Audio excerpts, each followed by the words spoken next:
You ever open your front door and just know something's wrong? Not because of a sound or a smell, but because the air itself feels off?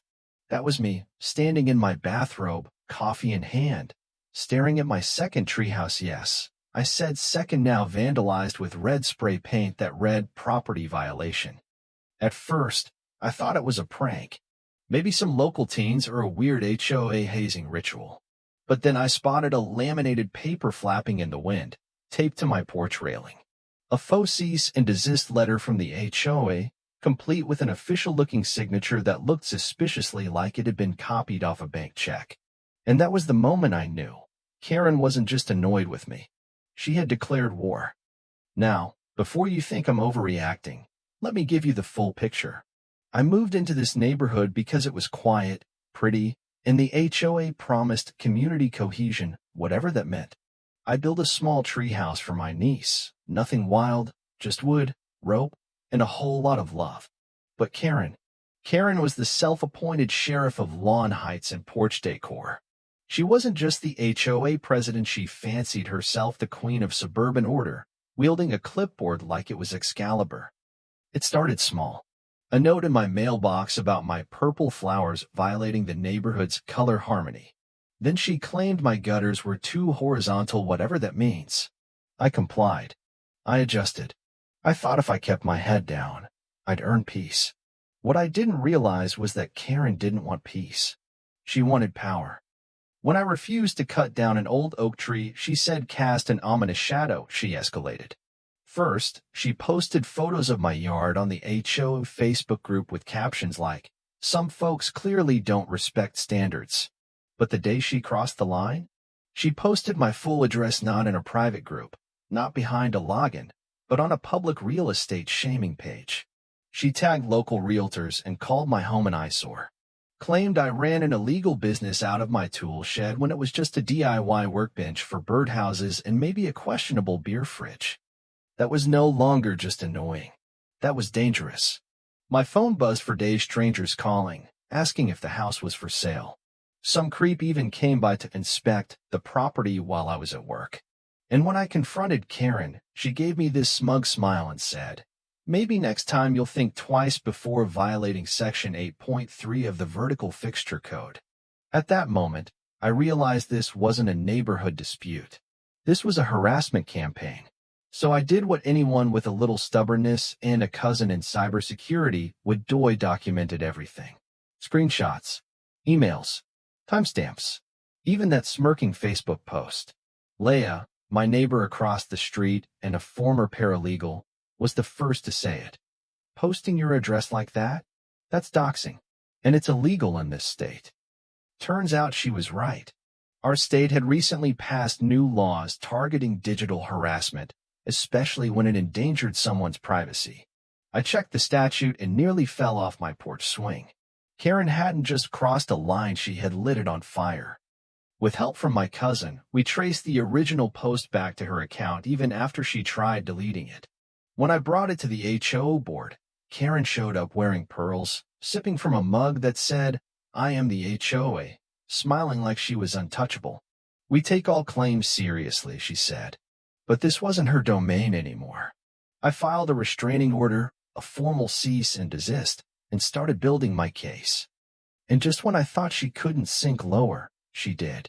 Karen posted a photo of me walking my dog, captioned, "Is this really who we want representing our street?"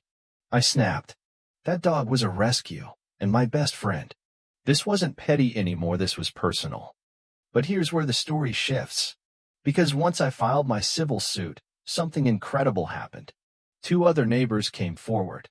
One, a single mom whose kid's playset Karen reported as a hazard. Another, a veteran who got fined for flying a slightly larger than approved American flag. We joined forces, filed a class action. I hired a civil rights attorney named Marcus, who looked like he belonged on a courtroom TV drama, calm, sharp, with a smile that said, "I eat Karens for breakfast." He looked at our documents and said, "She's done." So Karen did what all desperate tyrants overreached. Called an emergency HOA meeting, tried to pass a new rule banning anyone involved in litigation from community events. I showed up anyway, documents in hand, and walked straight to the mic. "You don't belong here," she hissed. "Neither do you," I said, holding up a screenshot of her Facebook post next to the state's defamation law. That night, she hand-delivered a newsletter accusing me of weaponizing litigation. She used HOA funds to print and distribute it. That turned out to be her fatal error. Malcolm, the treasurer, found the reimbursement receipts.